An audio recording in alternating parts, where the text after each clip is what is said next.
Pangalan ko po si Ronaldo Leonin, taga rito ako sa Barangay Caudillo, Purok 4, Cabanatuan City. Pagdating ng tag-ulan nagpapalay kami. Tagaraw naman okra, mais, yun lang.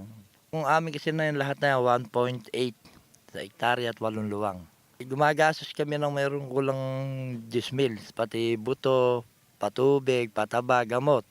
Pagka mababa ang presyo, konti lang din. Pero pag sa isang buwan, 20,000 kinikita naman. Diretso kami sa palengke. Kaya may bayar kami doon. Pag mababa ang presyohan, sila yung susunod sa presyo. Pag mababa nga kasi alam naman namin yung talagang mababa at maraming dating na gulay. Kasi pagka maraming kaming napipitas na okra, hindi namin kayang iubos. Kaya dumadaan na rin kami sa ahente. Kasi nalulugi rin sila eh. Katulad ng pag hindi nila naiubos, tinatapon lang din nila.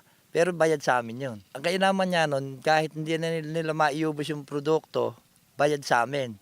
Ang maganda nga doon, magkakaroon na nga rin kami ng sariling kukuha. Lalo yung dito na sa Tumanan, hindi na namin dadalhin sa market.